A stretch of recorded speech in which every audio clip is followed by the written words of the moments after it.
This program is brought to you by RTS on iTunes U from the virtual campus of Reformed Theological Seminary. To listen to other courses or to access other materials from RTS, please visit us at itunes.rts.edu. We're just beginning to scratch the surface on 20th century philosophy, and of course we do not want to lose sight of the basic motif of this course, and that is understanding how Western thought, Western civilization went wrong to produce the current modernity, post-modernity crisis, and eventually, by the time we're through, maybe I'll get some kind of revelation. It is very likely that I will end up with at least 30 to 45 minutes today after I finish Nietzsche, and I'm still not decided what to do during those 30 to 45 minutes. But if I don't get started on Nietzsche, I won't have to worry about those 30 or 35 minutes, will I? So what I'm looking for, here are my notes. As you know, because I've already told you,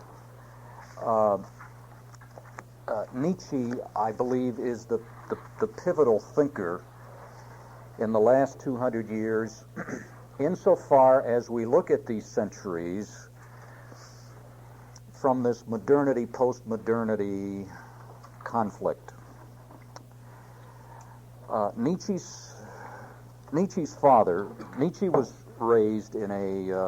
born in a Lutheran home, a German Lutheran home. His father was a Lutheran minister. I don't know what that means. I don't know what kind of Lutheran Nietzsche's father was. That is, I don't know whether his father was evangelical, was liberal, whether Nietzsche's father perhaps exemplified all of the horrors of state church Lutheranism that we found characterized in Kierkegaard's Denmark. I'm sure there's some way of tracking that down, although I have never found any discussion about the actual beliefs of Nietzsche's father. As near as we can tell, Nietzsche loved his father very much. And when his father died, it was indeed a traumatic experience for the young man. After his father's death, he was raised by his mother and some maiden aunts and his sister, and that proved to be a rather unhealthy atmosphere for the young Nietzsche. A few months ago, I was reading somewhere, and this is very frustrating to me because I can't remember where I was reading. It wasn't something I wrote, because then I, of course, would have remembered it. But it was something else. And I came across a prayer that Nietzsche had written in his teens. I think he was 17 years old when he wrote this prayer. And I meant to Xerox it and give it to you today. That was always my plan, and I can't find it. It probably is somewhere in my office, and after the rapture of the church, whoever cleans that office will probably come across that prayer written by Nietzsche. The reason I'm frustrated at my inability to find it is because many of you would find it a far more devout prayer than any of us in this room have ever prayed. It's a prayer in which Nietzsche expresses his lifelong commitment to the service of his Lord and Master Jesus Christ. And I must confess that after reading that prayer, I wept. I'm sometimes prone to do that. I wept at whatever set of circumstances transpired to change that young teenager into the sick, perverted, twisted man that he became. Almost everyone who talks about Nietzsche's life agrees that the household in which he was raised after his father's death had a great deal to do with the subsequent changes. And by the time he left that household, whatever degree of religious commitment he might have had, and we understand that people can have religious commitment and not be members of the family of God.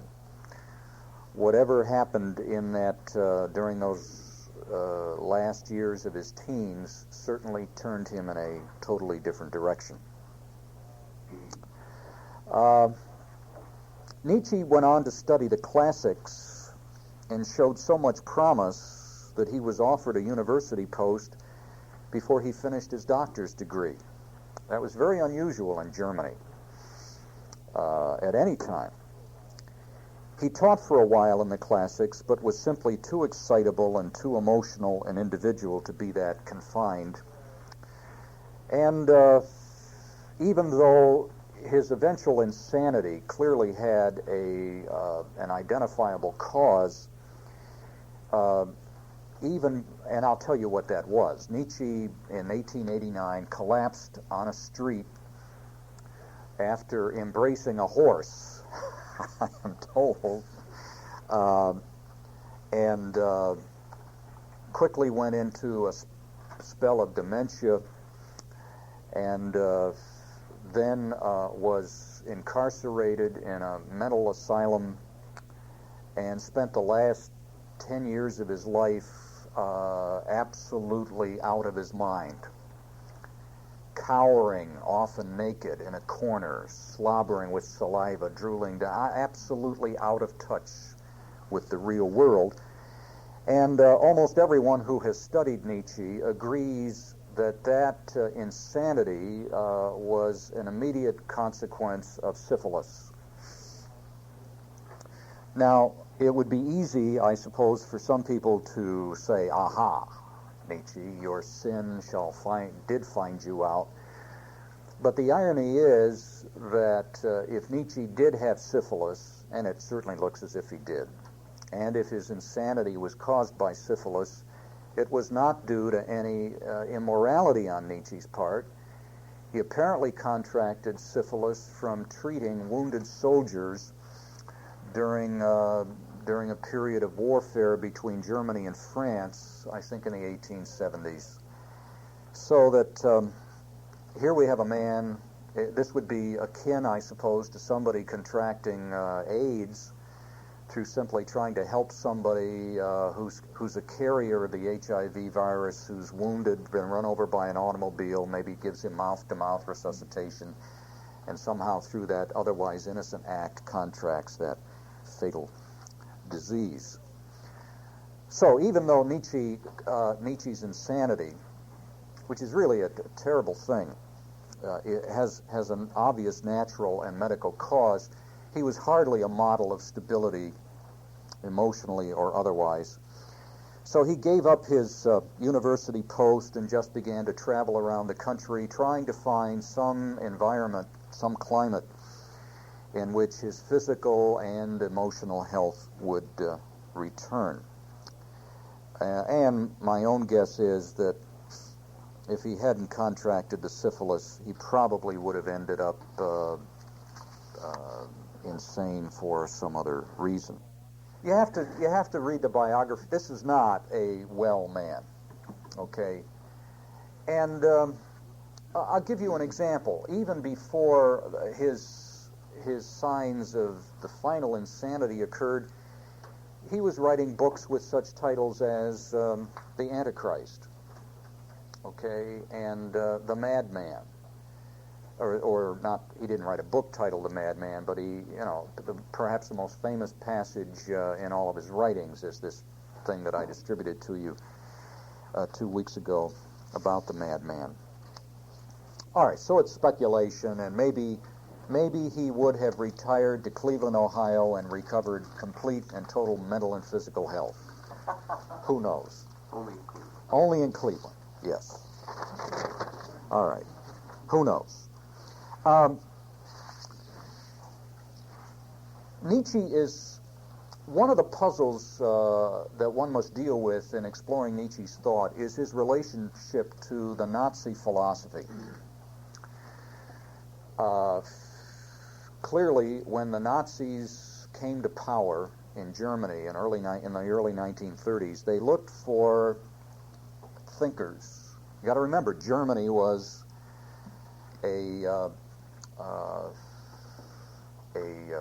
and still is a nation that is proud of its intellectual heritage, its philosophers, its thinkers. So the Nazis began to look around for earlier German thinkers whom they could claim as forerunners of their own anti-Semitism and their own beliefs in a master race and the superiority of the Aryan peoples and so on. And they jumped on Nietzsche. One of Nietzsche's famous terms, as we'll discover, is the Superman. And as you know, the Nazis described the German people as the super race, a race of supermen, and sought to punish and destroy the offspring between Germans and Jews, for example, or between Germans and allegedly inferior people. Now, it's very important to abolish that Nazi Nietzsche, the myth that Nietzsche was a Nazi. There's a very easy explanation for how this all occurred. Nietzsche's sister, Elizabeth, married a proto-Nazi named Forster. Please learn how to spell Nietzsche's name correctly. Yeah. Did I get the S in the right place? No. All right, let me start again, because this is gracious when you grade our tests. This is what happens when I get so close to the board. Oh, and these things don't work. N-I-E-T Z. Thank you. There we go. See? I was just testing you. After Nietzsche lost his mind, his sister gained access to all of his unpublished writings, including a manuscript titled The Will to Power and some other things. Now, because she was married to a proto-Nazi, that is, a guy whose convictions were identical to those that would later characterize the Nazis, she intentionally twisted and selectively edited these unpublished writings of her brother in order to give currency to the ideas of her twisted husband, who by this time had left Germany to found a colony of supermen, a colony of the super race, I think somewhere in the area of Latin America. I'm not quite sure. Elizabeth's husband, in other words, believed that the Germans were the master race. So this theory that Nietzsche himself was a kind of forerunner of the Nazi ideology was something that his sister had fostered. And of course she made money from all of this, and incidentally she also lived long enough to see Hitler come to power. I'm not aware of any final verdict on the part of Elizabeth as to what she thought about Hitler. She would have died before the collapse of Germany and the defeat of Germany. So anyway, this is all you need to know to dismiss that kind of myth. In fact, had Nietzsche lived to see the rise of the Nazis, he would have condemned them. He was not an anti-Semite. He was not an anti-Semite. I think that's clear.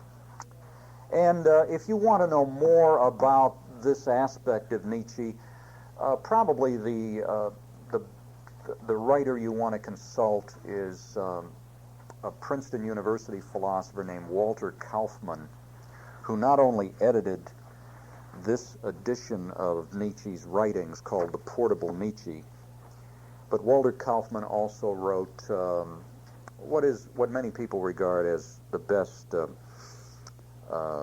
monograph on Nietzsche's philosophy. Kaufmann was a German Jew whose family fled the Nazis. They were, as far as little Walter was concerned, fortunate enough to escape Nazi Germany. They came to America. Walter ended up, I think, studying at Princeton University and then teaching philosophy there. He died at a rather young age, but during the 1950s, his writings on various existentialist and philosophical themes were certainly important. As I recall, The Will to Power was unpublished, and this was something that Nietzsche's sister put together and published. So my memory tells me that this is her edited version of whatever unpublished notes he had compiled. So it's a book that must be read with a great deal of care. And again, I think Kaufmann would be a good guide. A good guide. Clearly, the major Nietzsche's major work is Thus Spake Zarathustra, which is a very large work, well over 300 pages.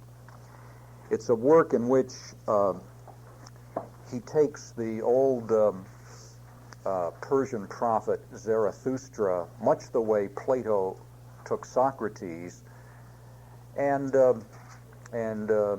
tells these stories about Zarathustra's travels, but in the process, of course, also puts his own ideas and his own words into the mouth of Zarathustra. Now, Nietzsche's system, of course, is hard to discern. Some people would challenge whether there was a system. I am, as you've probably guessed, I try to be a systematic thinker, because frankly, I have trouble making a whole lot of sense out of people, and I have trouble explaining people unless their system makes sense to me, which is one reason you're not going to hear me talking about Karl Jaspers. There are just some people whose positions I have never been able to absorb and work into my own psyche. Nietzsche, like Kierkegaard, was not a systematic thinker. I think, however, I have uncovered the key to systematizing Nietzsche and identifying the meaning of Nietzsche's system. And I do it, and so far as I know, I am the only person ever to have done this. Ever to have done this. So you are triply blessed today. We are not worthy. You said it. You said it. There are 5 phrases or terms that come right out of Nietzsche's writings. And after I explain these terms and show you the relationships between these terms, I think you will have the systematic framework that you need to then go through all of Nietzsche's writings and make sense of them. Here are the phrases. Phrase 1, the death, well, let's use the actual phrase. God is dead.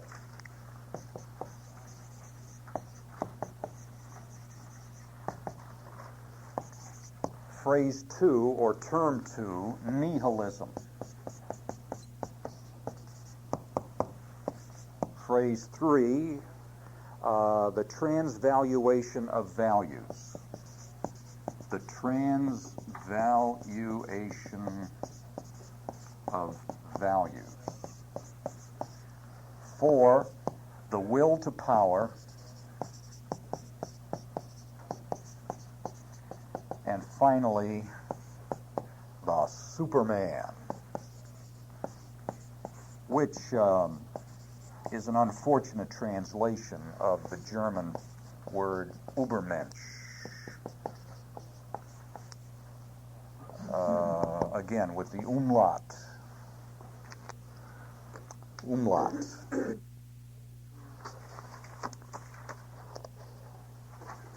Many years ago, I pastored a church that was a congregational church, that is, one related to the United Church of Christ, a denomination that is without question the most apostate, liberal denomination in the world. All right?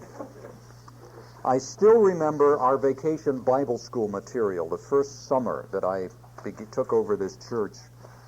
The purpose of the denomination's vacation Bible school material was to help us appreciate non-Christian religions. Now, it was my first Easter Sunday at this liberal church. I had been there. Incidentally, there were lovely people there. You can't blame the members of the church.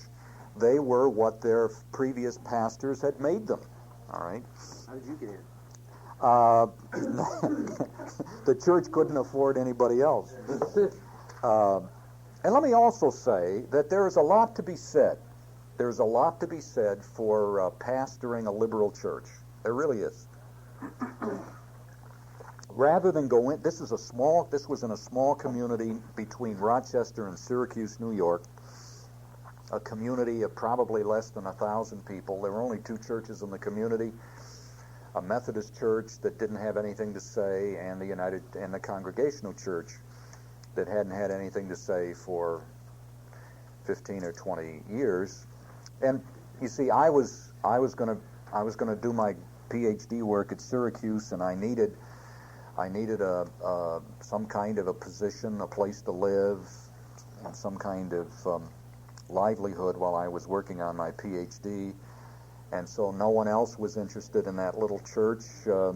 So the denomination said, well, we'll dump you on them, all right? So anyway, we had a great time there. But it came time for my first Easter sermon. And I knew that there would be a lot of people there on that, because by this time I had been there about 9 months, and I just didn't feel as though the typical Easter sermon was too appropriate. So believe it or not, I took my text from Nietzsche's Madman. I have done that on a couple of other occasions. Were you a Christian then? I was a Christian. But listen to me. If you're preaching to a bunch of people who know nothing about the historic Christian faith, especially when you're in a denomination as apostate as the United Church of Christ, this is not a bad Easter Sunday text. Let's read it together. And then perhaps I'll share the basic message that I gave them. Have you not heard of that madman who lit a lantern in the bright morning hours, ran to the marketplace, and cried incessantly, I seek God, I seek God. Now, as we go through this, I'll give you some of the literary allusions. The literary allusion here is Diogenes the Cynic, who one day carried a lighted lantern into the center of Athens saying, I am looking for an honest man. I happened to allude to that yesterday in my history of philosophy class, and I said, picture Diogenes walking into the U.S. Congress with a lighted lantern saying, I am seeking an honest man. And he bumps into Senator Packwood. And Senator Packwood says, I'm sure there's one around here somewhere. Anyway, continuing to read, as many of those who do not believe in God were standing around just then. Now notice this exposition of Nietzsche that I'm giving, you see. This is a sort of an exegetical sermon. Notice that the people he encounters who are standing around in the marketplace did not believe in God. They were not believers. But as many of those who do not believe in God were standing around just then, he provoked much laughter. Why? Did God get lost? Said one. Did he lose his way like a child? Said another. Is God hiding? Is he afraid of us? Has God gone on a voyage? Has he emigrated? Thus they yelled and laughed. What's the literary allusion there? Elijah and the false prophets of Baal. So Nietzsche knew his Bible, or at least parts of it. Notice again that these people are mocking and ridiculing the madman's search for God. That's important because a few sentences down, the madman is going to say something that shocks these people. The very same people who are appalled and shocked just a couple of paragraphs down are the same people who are now mocking his search for God. The madman jumped into their midst and pierced them with his glances. Where is God? I'm giving you the Revised Standard Version here. The King James says, whither is God? The RSV says, where is God? I shall tell you, we have killed God, you and I. All of us are God's murderers. Oh, man. See, in other words, there are times when people want to be irreverent, but all of a sudden their irreverence is nothing compared to the sacrilege committed by this madman. We have killed God. But now we have some reflection. But how have we done this? How can human beings kill God? How were we able to drink up the sea? Who gave us the sponge to wipe away the entire horizon? What did we do when we unchained this earth from its sun? Whither is it moving now? Whither are we moving now? Away from all suns? Are we not plunging continually backward, sideward, forward, in all directions? Is there any up or down, left? Notice, there are no longer any compass readings. God is dead, this madman is telling us, and we are plunging. We are shooting every which way, but we don't know which way. The words up and down, right and wrong have no more meaning. Do we not feel the breath of empty space? Now here's what I want you to write in the margin next to these last few sentences. I want you to write the word nihilism. Nihilism. Because when we get to studying nihilism after the break, this will be the reference points to nihilism are these sentences in this paragraph. Has it not become colder? Is not night and more night coming on all the while? Must not lanterns be lit in the morning? Okay, now we come to a new drift of thought here. Do we not hear anything yet of the noise of the grave diggers who are burying God? Real shock effect here. Do we not smell anything yet of God's decomposition? Wow. God's to decompose, and then here's the word. God is dead. God remains dead, and we have killed him. How shall we, the murderers of all murderers, comfort ourselves? What was holiest and most powerful of all that the world has yet owned has bled to death under our knives. Who will wipe this blood off us? What water is there for us to clean? How can there be any forgiveness for those who have killed God, because there is no one left to forgive? What festivals of atonement? What sacred games shall we have to invent? Is not the greatness of this deed too great for us? Must not we ourselves become gods simply to seem worthy of it? There has never been a greater deed. Think of it.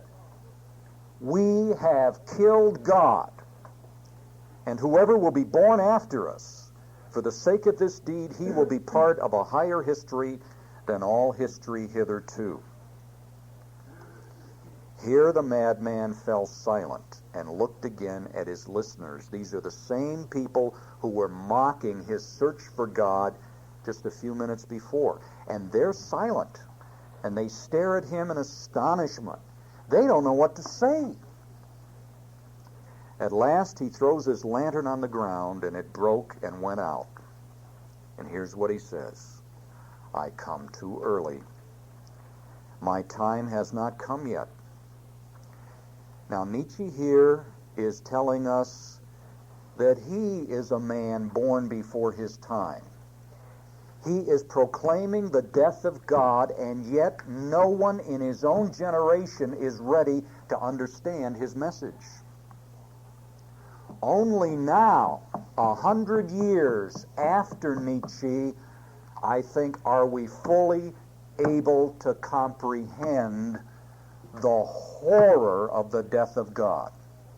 Only now, after 70 years of butchery in Russia, after the butchery of the Nazis, after the butchery of America's own Holocaust that has led to the murder of over 20 million unborn babies.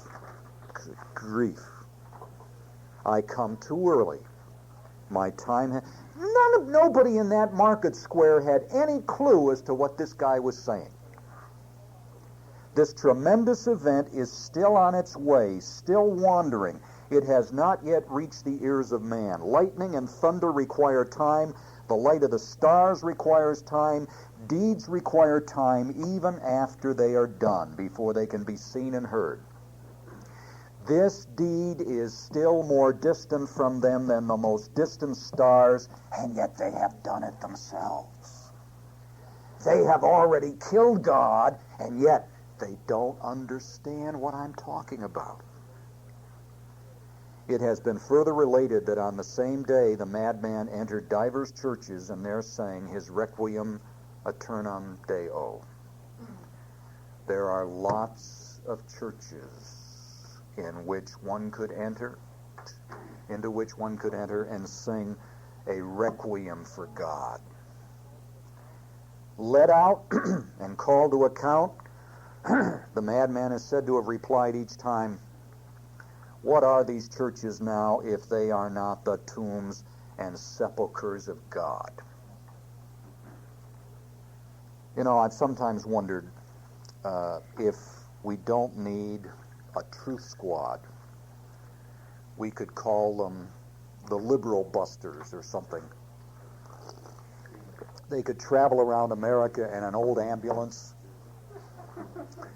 and on the side door of the ambulance they could have some symbol for liberal, and then we exit out, all right? But really, you go into these liberal churches and you change the name. Instead of First Baptist Church of whatever, change the name to the Ichabod Baptist Church. I'm serious. Have you ever realized that no one has ever been honest enough to call a church the Ichabod Baptist Church? No one's ever been honest enough to do it. The glory has departed. Or the First Apostate Church of whatever. You think about the Riverside Church in New York City, allegedly. All right, allegedly. What has that church possibly got to do with the Christian faith? I mean, if you want to see the death of God in action, visit the Riverside Church, which is the favorite haunt of Jim Wallace and his Sojourners movement. They love that church. I mean, at any time you could go in there and you could hear Daniel Ortega expounding about the virtues of the communist revolution in Nicaragua, for example. What are these churches if they are not the tombs and sepulchres of God?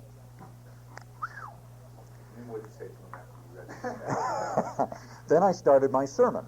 Okay, this was the text. Now, at this moment, they were somewhat puzzled. But you must understand, why do most people go to church on Easter? They don't know. They don't know. It's a tradition. You know, typical Baptist church, what do we got? We got to find 500 new folding chairs.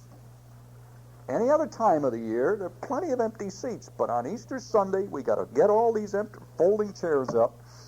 Got people hanging from the rafters, from the chandelier, and they're all there, but they're certainly not there for the reason we commemorate Easter. Now,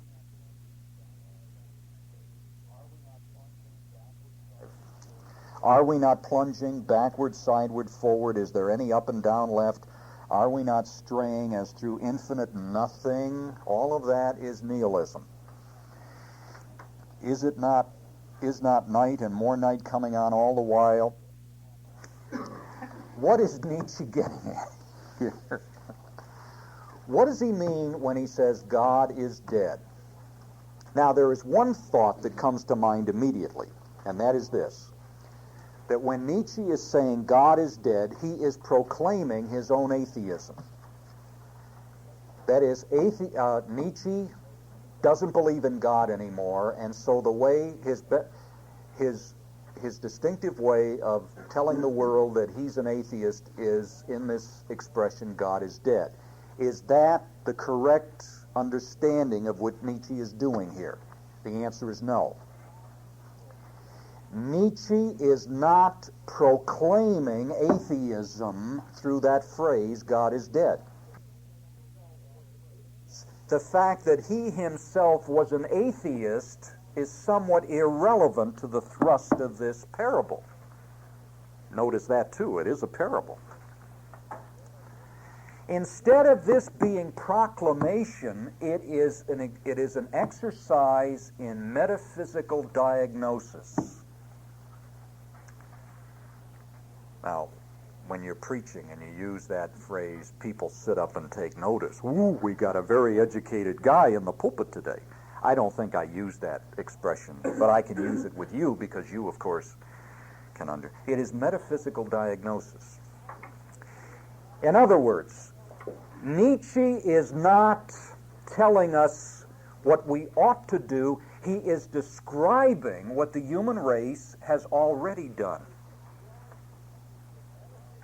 He is describing the metaphysical condition of Western man. Oh, that's a good expression. He is describing. He is not prescribing. He's not saying abandon your faith in God. He is saying you've already abandoned it. Now another point. How do human beings kill God? How do you kill God? Assuming that God is the kind of being that we talk about. Do you slip up on him on a dark night and stab him in the back? No, you can't kill God that way. Do you mow him down with an Uzi? And I'm not being irreverent here, you understand that. No, you can't kill God that way. Do you nuke him? No, you can't kill God that way either. And that's Nietzsche's point. There's only one way that human beings can kill the deity, and that is by ceasing to believe in him. You kill the deity by ceasing to believe in him. And Nietzsche says that's already happened. Western man no longer really believes in God. Consequently, Western man has already murdered God. Consequently, God is already dead. The catch is, nobody is yet able to understand this or appreciate it. I am come too soon, even though what I'm saying is already true at the end of the 19th century.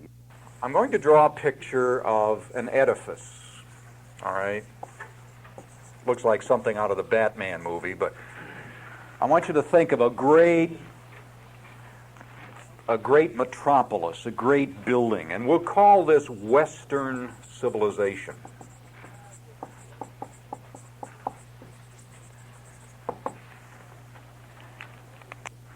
Now Nietzsche asks, what is the foundation?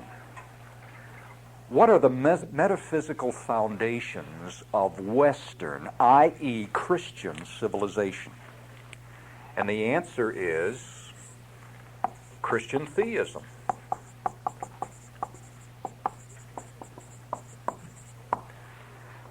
That is, if we look at what is great about Western civilization, that which makes social order possible, which is the Judeo-Christian ethic, that which makes, I trust you realize that none of the great accomplishments and none of the great discoveries of Western civilization would have come about had it not been for the increase in security and comfort, the fact that we were no longer animals living in a jungle, the fact that we were representatives, members of a civilization, which even though it would collapse occasionally in warfare and mayhem and so on, nonetheless, the foundation that was there, the foundation upon which it was built, helped it survive those occasional troubles. Now, here's what Nietzsche is saying under the rubric, under the topic of God is dead. Western man, with exceptions, of course, those would be the few Christians who are still left. Western man no longer believes in God. Western society, Western civilization no longer believes in the worldview. Let's make that clear. We're talking here about the Christian worldview. Western man no longer believes any of that. Hence, the foundation of Western civilization is gone. It's gone. But nobody realized that yet. Back then, 100 years ago, nobody realized that. So they were continuing to advance Western civilization based upon a set of assumptions, presuppositions, worldview, thoughts that were no longer there. Now, if this happens in the case of a building, if you demolish the foundation of a building, the building will collapse immediately. But if you demolish the foundation of a civilization, it will take a while for people to realize that there is no longer any foundation left for this civilization. Do you see that? And in fact, friends, the horrible, frightening thing is that the history of the last 100 years is the growing consciousness of the fact that we are members of a civilization that no longer has a foundation. The foundation is gone.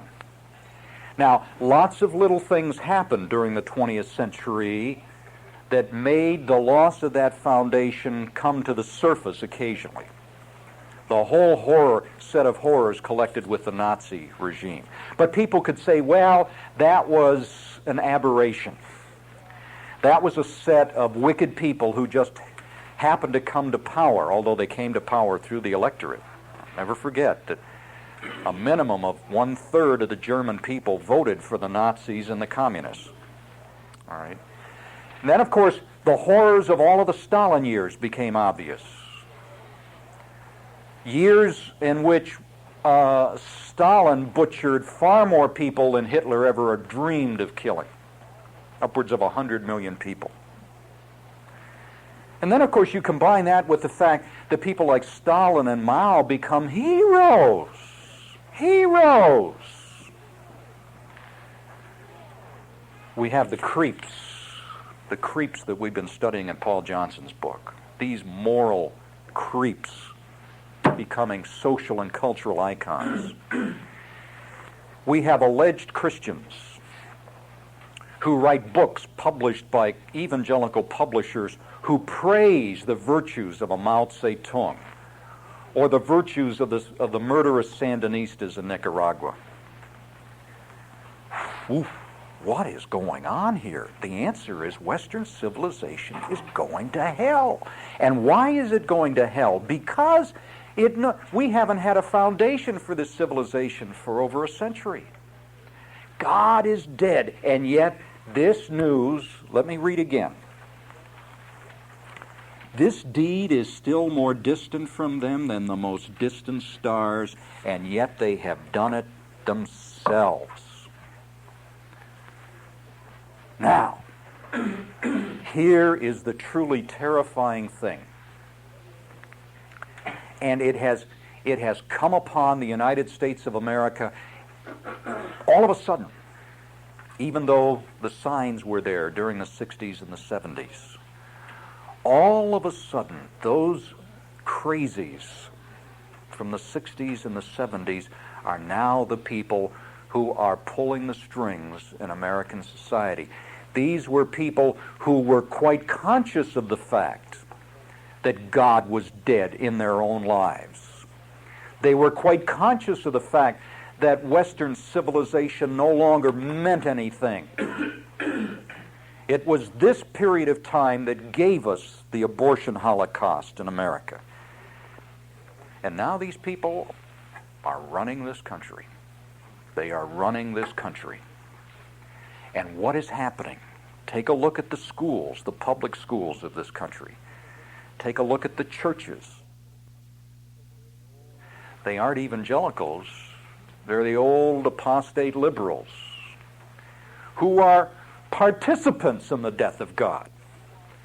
The people who have abandoned the God of theism for the finite God of process theology or the pagan God of radical feminism. Oh my goodness. And then these last few weeks I've been speaking to pretty large audiences around the country. A lot of times to teachers in Christian schools.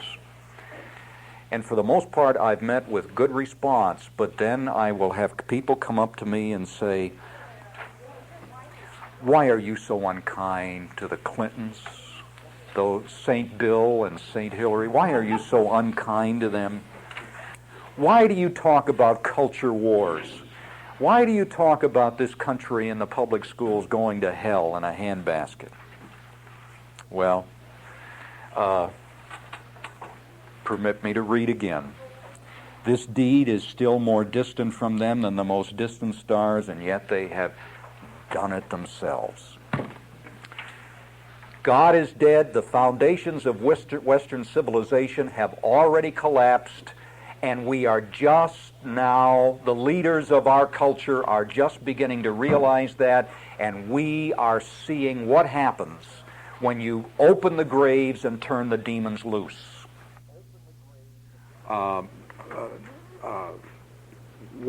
Was Nietzsche's atheism influenced by the philosophical atheism of the time, namely what we find in Feuerbach, who was the guy who really pushed a lot of the left-wing Hegelians over the brink into militant atheism?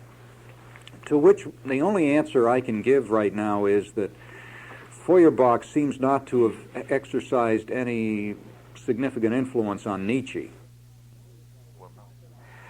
Did Hegel influence Nietzsche? Not that I know of. You've got to remember that Nietzsche made his living teaching the classics. And even though Nietzsche would have read Socrates and Plato and Aristotle in his classical studies, he was more interested in the classical period, and I'm not aware of his doing a whole lot with modern philosophy, or certainly 19th century philosophy. It seems unlikely, being a German, that he would have gotten through his university education without having been exposed to Hegel, but there's no way of knowing what Hegel he would have been exposed to, see. I just don't recall, and again, Kaufman is really kind of an authority here. I don't recall there being much of a Hegelian influence on Nietzsche. Did Nietzsche offer arguments against the existence of God, or was it simply a recognition that among cultural elites like himself, the belief in God was no longer plausible, and it was the latter? There are you'll find a lot of ridicule of Christianity in Nietzsche, but you do not find any arguments. To him, it was simply incomprehensible that any intelligent person, any educated person could continue to believe in this stuff. And if you did, that only showed that there were all kinds of things wrong with your education, which only makes his own apostasy that much more tragic.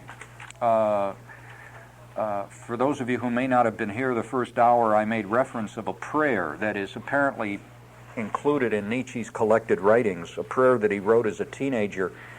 That's a moving prayer in which he surrenders his heart and life to his Lord and Master Jesus Christ. And I think what this shows is the power of emotion in leading people away from any kind of worldview. That problem after problem arises, and then eventually you just give it up and say, I don't believe that stuff anymore, and from that point on, no one can ever trouble you with any kind of an argument. And in the circles in which Nietzsche traveled, he was not going to meet anybody who would be in the business of defending historic Christian theism. You got to realize that too. He did not travel in circles where anybody he knew personally was in a position to reason with him about the Christian faith. The preceding program has been brought to you by RTS on iTunes U from the virtual campus of Reformed Theological Seminary, and may not be reproduced or disseminated in part or in whole for sale or for profit without expressed written consent. To listen to other courses or to access other materials from RTS, please visit us at itunes.rts.edu.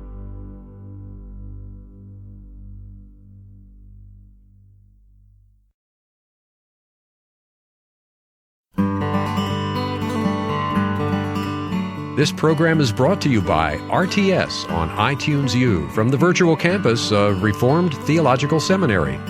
To listen to other courses or to access other materials from RTS, please visit us at itunes.rts.edu.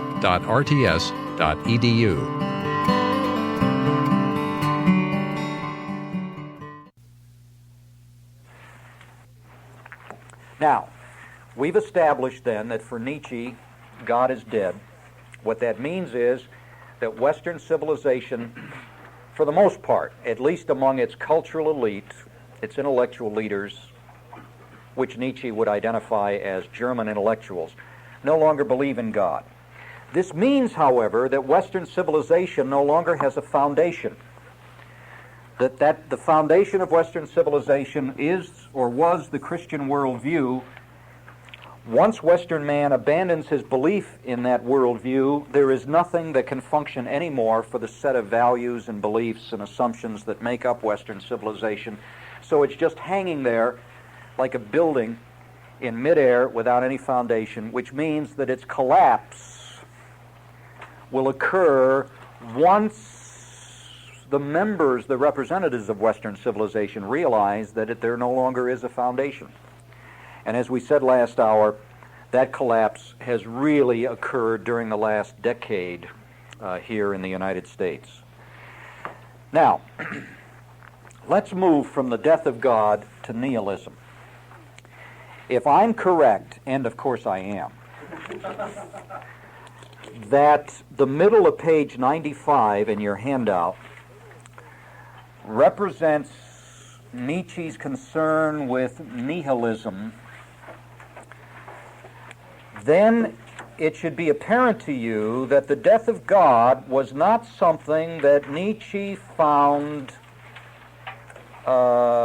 discovered, recognized, or accepted as happy news. The death of God was bad information. It was trouble. Yeah, help yourself. Now, what do we mean by nihilism? Here's a definition. Nihilism is a condition in which all values lose their value.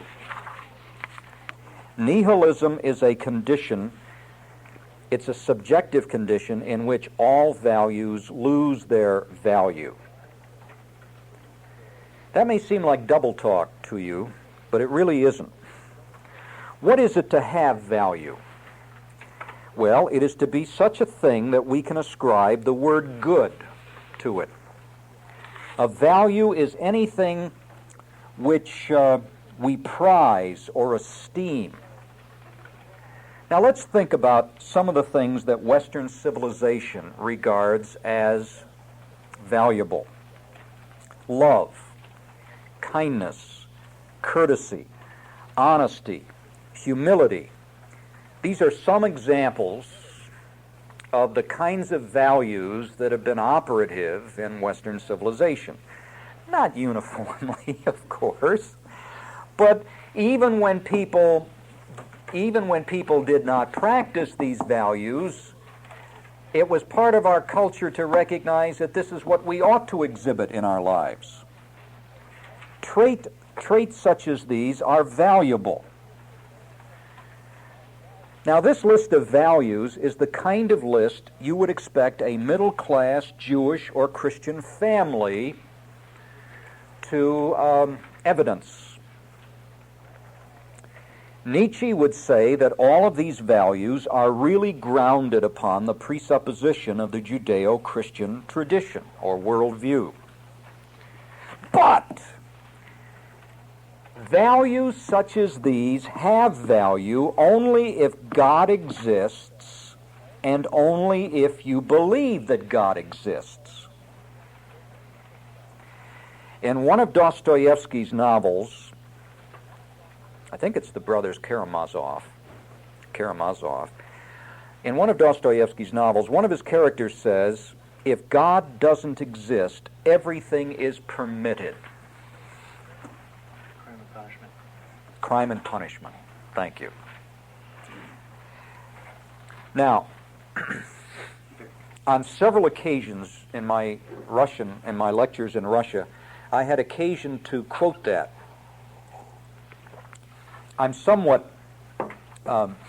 It seems somewhat trivial to say that in this kind of an audience of Christians, but it's a powerful thing to say before a Russian audience, because here are people who have lived in a society in which the death of God has been a basic postulate for the last 70 years. And so when you quote Dostoevsky, one of their own Russian authors, to this effect, that where there is no God, anything goes, anything is permitted, you see them nodding their head, and you see the lights going on, and you see the connection being made. Why have we lived in such a hellish society under such evil men? It's because God has been dead in our society. It is because there is a God who is the ground of value that some things are good and some things are bad. Some things are right and some things are wrong. Destroy that foundation, and the value of those things no longer has any basis. These things will lose their value, and men will fall into this subjective state called nihilism, where there is no longer any fixed reference point at all.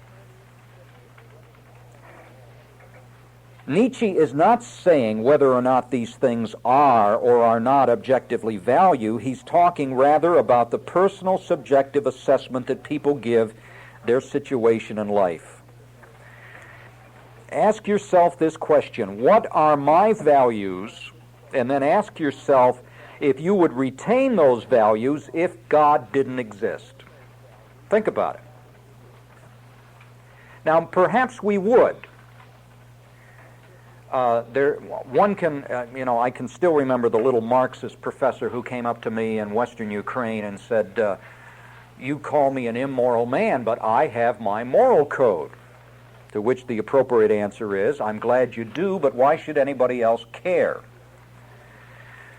One of the things we'll learn about existentialists next week, at least in the case of Sartre, is that he believes that people can choose their standards. They can create their own moral norms. But why should anybody else care? There are people who are humanists in the world who say that, well, we'd retain these old values even if there were no God. Nietzsche doesn't believe that. Nietzsche is not applauding the advent of nihilism here. He is terrified of it. He is terrified of it. Once again, let me read the words from the parable that, in a sense, express nihilism. Are we plunging continually, backward, sideward, forward, in all directions? Is there any up or down left? Are we not straying as through an infinite nothing? Do we not feel the breath of empty space? This is nihilism. So what Nietzsche's doing is expressing his terror that once the death of God becomes generally known, Western civilization will collapse completely into ultimate chaos and nihilism that will mean a reversion, a return to the law of the jungle. A law of the jungle in which men will do whatever is right in their own eyes. There will no longer be any values because values will be built on shifting sand or shaking ground. They will no longer be built upon a solid rock. Jesus' parable of the man who built his house on solid rock or sinking sand is very relevant here. Yes? Since he ultimately believed this was truth, that there was no God, Yeah. as an atheist, what did he then suggest should be the foundation for Western civilization? Now, what a great question, because it just points to the marvelous teaching job that somebody in this room is doing. Amen. You see? What I'm doing next is writing on the blackboard next to the word nihilism the term the problem. This is the problem of Nietzsche's philosophy. Nihilism doesn't mean cause for rejoicing. It means a cause of fright. This is a terrifying situation when all values lose their values. I'm now writing next to the term God is dead, the word the cause of the problem.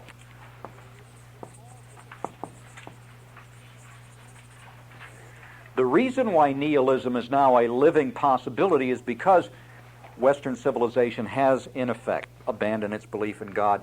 Now we begin a search for a solution. You have in your hands this article titled Nietzsche, Kierkegaard, and the Death of God.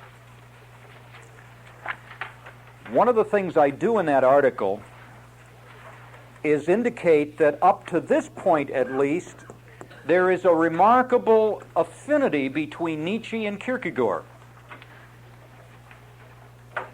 Remember, Nietzsche never read Kierkegaard. Some friends of his urged him to read Kierkegaard, but he never got around to it. It's too bad. Nietzsche's life and his thought might have been different if he had read Kierkegaard, because he would have found a man who agreed with him that God was dead in Western Christendom. Western Christendom is a religion without the living God of the New Testament. Kierkegaard would have agreed with Nietzsche that God is dead, and Kierkegaard would also have agreed with Nietzsche's analysis that once that becomes general knowledge, Western civilization will begin to collapse. But now we find a parting of the ways. I argue in the article that Kierkegaard and Nietzsche would have agreed on these first 2 points, but at this point, Kierkegaard's solution would have been what? If God is dead and Western civilization is about to go down the tubes, then men had better recover genuine New Testament faith. The reason why God is dead is because Western man has turned his back upon the religion of Jesus Christ, the faith of the apostles. We need to become contemporaneous. We need to repent. We need to become converted. We need to enter through the narrow gate and start walking that narrow way. We need to return to the faith in the values of New Testament Christianity. That path is obviously not open to Nietzsche. You know that. So what Nietzsche is going to do is offer a different kind of remedy for nihilism, and it's called the transvaluation of values. Now, you do not find anything about any of these last 3 points in the parable of the madman. You do, however, find some help about these last 3 points in the second page of the handout that I gave you. And why don't we just look at that? This is page 126, not the article, but the handout from Nietzsche that I gave you last week. Let me read from it. This is page 126 from the Portable Nietzsche. Man is a rope tied between beast and overman, or superman. A rope over an abyss, a dangerous across, a dangerous on the way, a dangerous looking back, a dangerous shuddering and stopping. Now let me draw a picture here. Nietzsche looks backward to man's animal past because he accepts the whole evolutionary hypothesis. We came from the animals. He looks ahead to the future of the Superman, which we have yet to describe or explain. And then what we have is a chasm. And this chasm is the dangerous territory at the bottom of which lies the horrible thing Nietzsche calls nihilism. But then he describes man in his present condition as a rope across the chasm with nihilism down here at the bottom. Man is the bridge between his animal past and the Superman or the Overman that lies in the future. But this is a very dangerous crossing. You don't want to look down. You don't want to look back. You don't want to stop, because if you stop for a moment, you'll plunge into nihilism. Continuing to read from Zarathustra, what is great in man is that he is a bridge, not an end. What can be loved in man is that he is an overture and a going under. There are all of these puns and German words here. I love those who do not know how to live except by going under, for they are those who cross over. I love the great despisers, because they are the great reverers and errors of longing for the other shore. I think what he's referring to here is a despising of the values that have now lost their value. I love those who do not first seek behind the stars for a reason to go under and be a sacrifice, but who sacrifice themselves for the earth, that the earth may someday become the Superman's. Well, there's a lot of rhetorical nonsense here, but this is the point that I do have a way with words, don't I?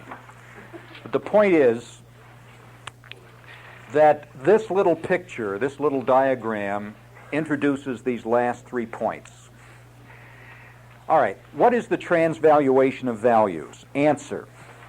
Nietzsche is going to try and find a new ground for a new set of values. No, I don't want to say Nietzsche wants to find a new ground for the values that will provide the foundation for the civilization of the future. And there are 2 steps to this transvaluation of values. First of all, he must attack the surviving values of Western, i.e. Judeo-Christian tradition, Judeo-Christian civilization. And so he is unmerciful in his contempt and his contempt for and his attack upon the values that so many people associate with Christianity. Let me give you a couple of examples of how he lashes out at Christian virtues and Christian values. He says somewhere in his writings, have you ever seen what a worm does when you step on it? This is Nietzsche. What does a worm do when you step on it? Answer, it doubles up. Why? Because it doesn't want you to step on it again.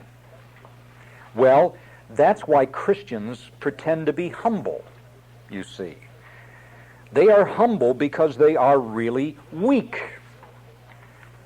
Their humility is a way of their forestalling someone stepping on them a second time. Well, this is the way in which Nietzsche ridicules and condemns Christian values.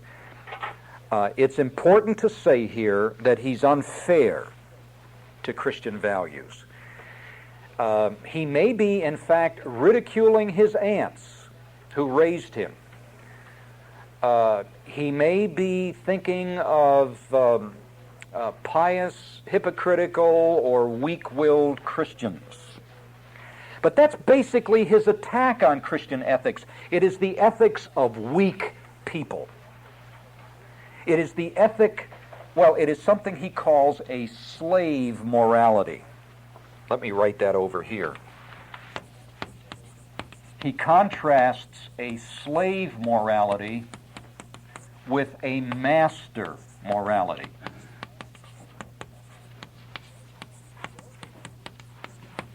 Those of us who are Christians, what do we practice? We practice humility, sometimes love, but it's because we're basically weak people. We don't have a backbone. We lack the will to power. All right, now, let me show you how unfair this is. Let's take Christ hanging on the cross. We believe that throughout the crucifixion, Jesus had the power to call down thousands of angels, not only to rescue him from the cross, but to destroy the people who were killing him. He refused to do that. He refused to use the power that he had, not because of weakness, but because of power. Now, it is true that there is a place where Nietzsche says there was only one Christian. There was only one true Christian, and they crucified him.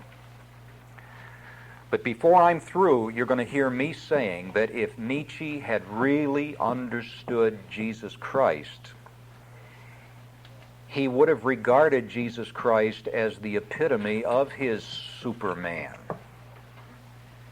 It's because he didn't understand Christ, because he had this perverted, this totally distorted caricature of the Christian faith and of Christian morality, that I think he was as mixed up as he was. But anyway, the first step of the transvaluation of values is to attack the old values, and Nietzsche does it, but he does it unfairly, by caricaturizing Christian morality and then, of course, by ridiculing it. There is no argument.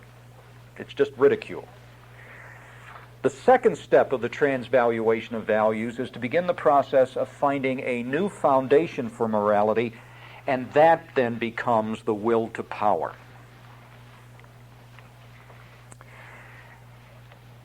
Now, I've wrestled a long time with the question, what did Nietzsche mean by the will to power? And this is my best answer. I have to refer you back to Kant.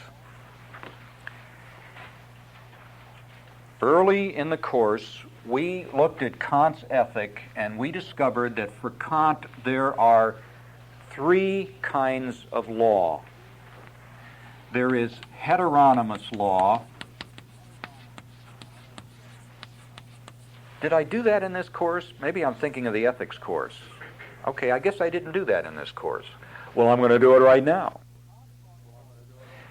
Kant talks about the moral law, and he says there are some moral laws that are not appropriate to morality. And in this connection, he talks about a heteronomous law, a theonomous law, and an autonomous law. Now here's what Kant means.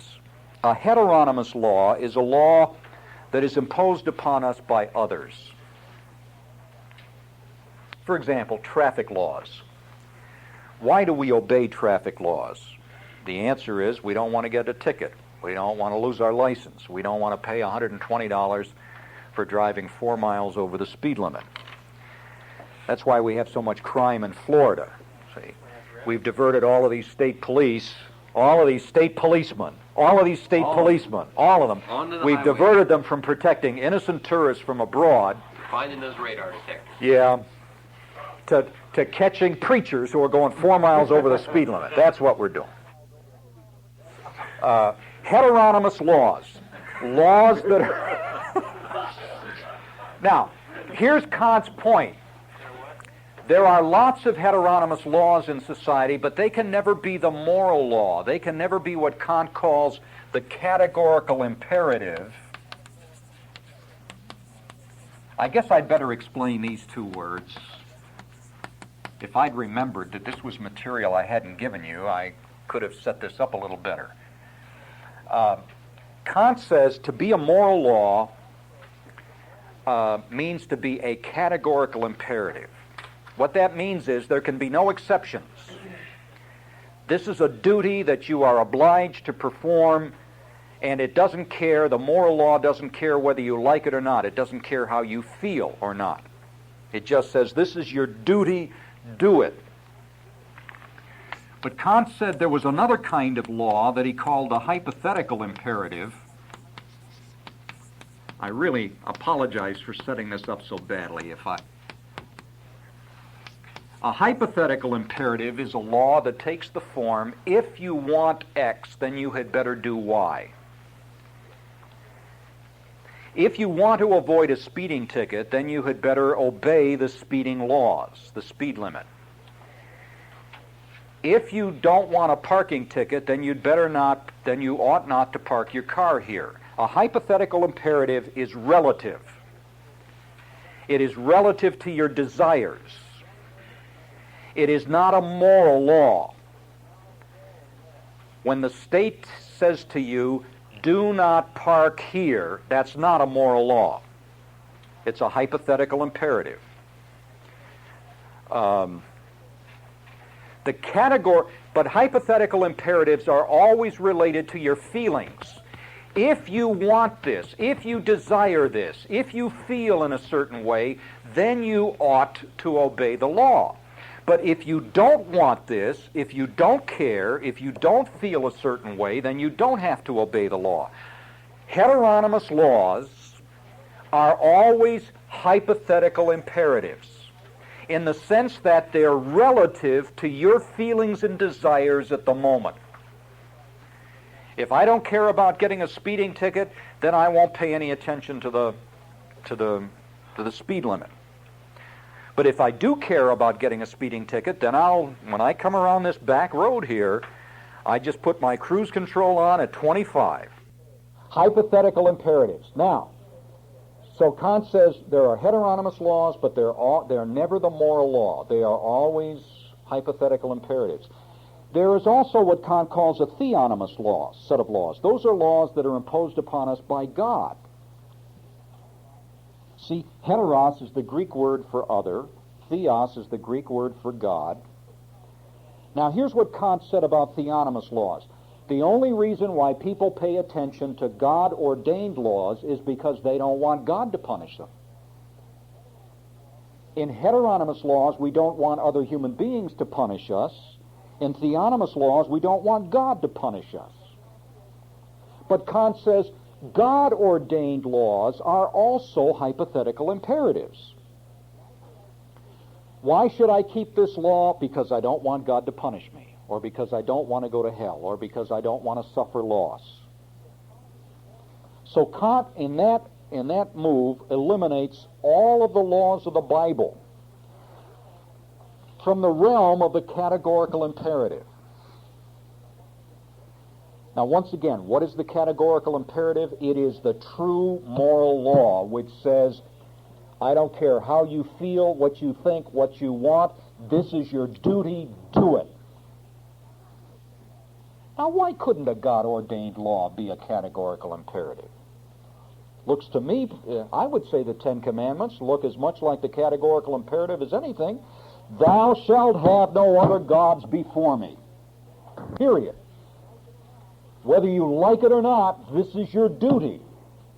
The problem comes when Christians mess things up, or religious people mess things up, and attach some kind of subjective want or desire to it. Ooh, if I'm nasty, God will punish me.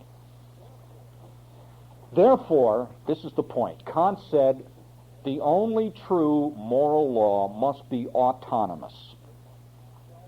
It must be self-imposed. Because only when a moral law is self-imposed will it avoid all of these other extraneous characteristics or features. Now, here's my point. When Nietzsche starts laying his moral foundation for his transvaluation of values, I think, this is my interpretation, that he's simply plugging into Kant's autonomous principle here. Listen to the next sentence. For Friedrich Nietzsche, you must never ask, what am I obliged to do? You should simply state, this is what I will to do. Okay. Contrast these two expressions, I ought to do X, with I will to do X. You see the difference? If I ought to do X is the case, then I'm beholding to some power outside myself. Is that not true? If I am obliged to do something, obligated to do something, if I ought to do something, then there is something outside of me that is telling me how to behave. Hence, I am a slave to this other thing. It may be God, it may just be the moral law. But when I say I will to do something, I am the master. I am the Superman. I am creating my own values. There's a difference between surrendering to duties that are imposed upon me by others, an action that makes me a slave. There's a difference between that and creating my own values, which makes me the master. You're saying, but for Kant, human beings do not create their own values. For Kant, they discover the moral law, which is as objective and transcendent in the universe as the laws of arithmetic, and we simply discover the law and then we impose it upon ourselves.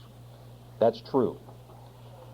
So when I tell you that Nietzsche is borrowing from Kant, I do not mean to suggest that he's borrowing everything from Kant. He is borrowing Kant's stress upon autonomy. The will to power is a subjective activity in which each man becomes the creator of his own values.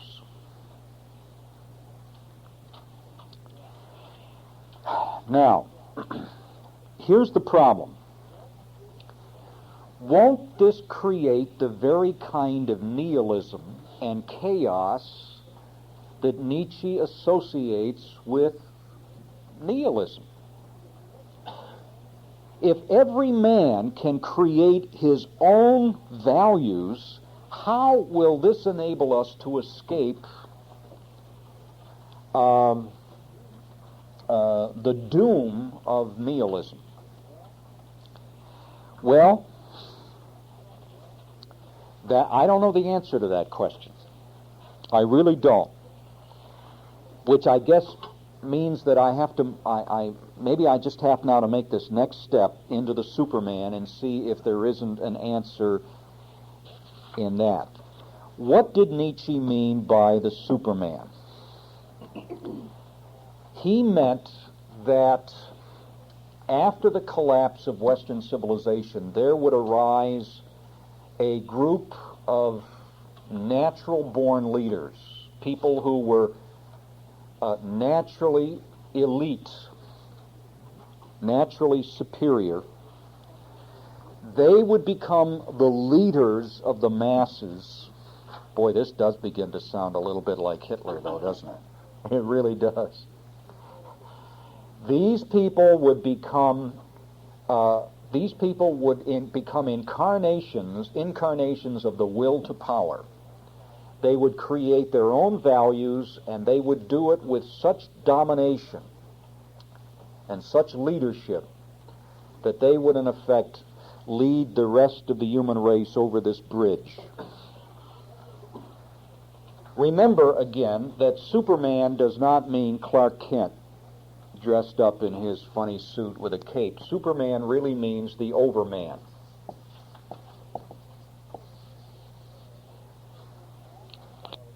In an act of irrational faith, Nietzsche simply seems to believe that the human race will evolve into a group of superhuman people in the future who will create a new ground for value that we really are not yet equipped to recognize or identify. Now let me make one more thing clear, even though a lot of things are going to remain unclear. For Nietzsche, the will to power and the rising up of the supermen does not necessarily mean a return to an ethic of immorality, of decadence, because for Nietzsche, it doesn't matter what you choose. It doesn't matter what you will.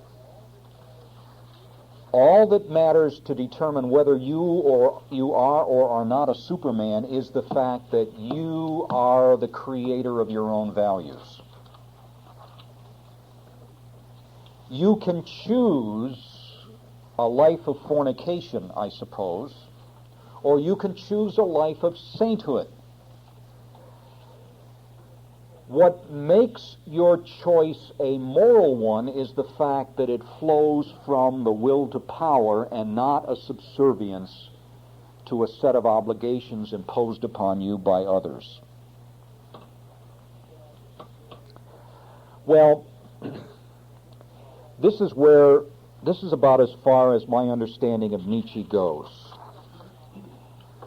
I don't care how many times you read Nietzsche, you will clearly see him providing no clear picture of what the values of the Superman will be.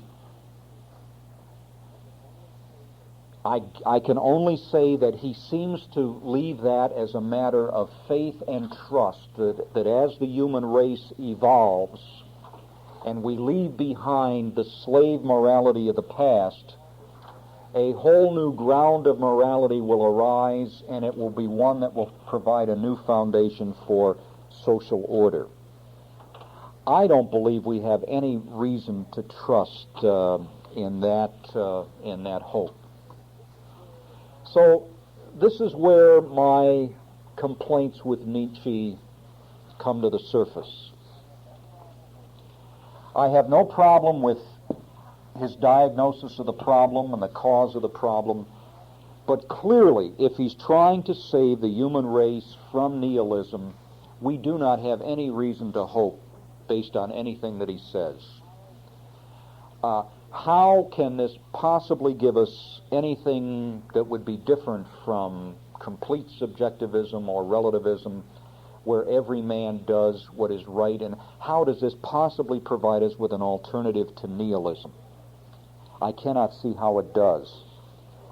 And why does he persist in turning away from what is the real solution to nihilism, and that is a return to an approach that would rebuild the cracked and crumbling foundations of Western civilization in the Judeo-Christian worldview? I can only attribute that to Nietzsche's short-sightedness and the loopholes and the weaknesses in his worldview. Now let's take several questions here. And yet, this is what he saw coming. My recommendation is to go through all 400, 600 pages of the Portable Nietzsche and take a careful look at what his recommendations are, and you'll find them in his later writings, and they clearly are a move in this direction. We must push over the old system of values. We must create a new system of values.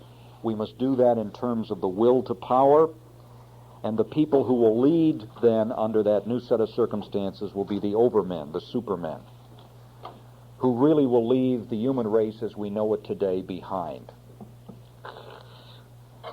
Yes? Is the idea that Nietzsche was more reverent toward the Christian ethic than it would appear, is that commonly accepted today among secular circles, educational circles, like in secular universities?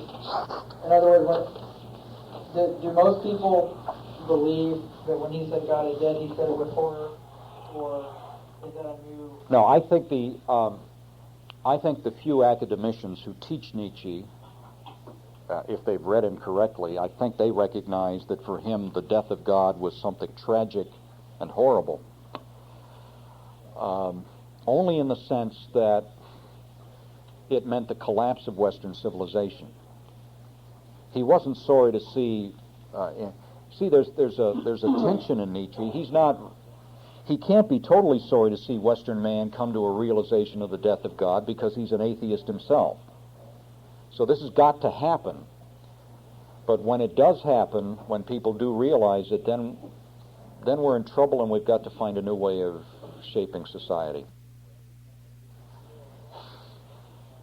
You are right in recognizing that part of the tension in Nietzsche is the recognition that the Judeo-Christian tradition, the worldview, did give us a civilization, a good civilization that worked. But it was a civilization based on a faulty premise, and while it may have worked for children, we have left our childhood behind. And so, again, let me repeat a couple of things I've been hinting at here, that if Nietzsche had fully understood Jesus Christ, he could have realized that Christ perhaps was the very kind of Superman he was looking for, who met all of his conditions, who as God incarnate could say, I will that I and other human beings, only God could do that. Only God could be the true Superman. That Jesus Christ was not a man of weakness. He was a man of overpowering strength, seen in the fact that he refused to resort to the kinds of human power that weaklings resort to. Get a gun, kill somebody, take revenge.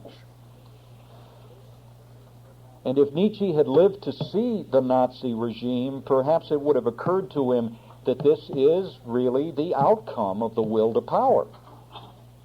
Okay? In which a few madmen take control of a people and destroy the world, or come close to destroying the world. The preceding program has been brought to you by RTS on iTunes U from the virtual campus of Reformed Theological Seminary, and may not be reproduced or disseminated in part or in whole for sale or for profit without expressed written consent. To listen to other courses or to access other materials from RTS, please visit us at itunes.rts.edu.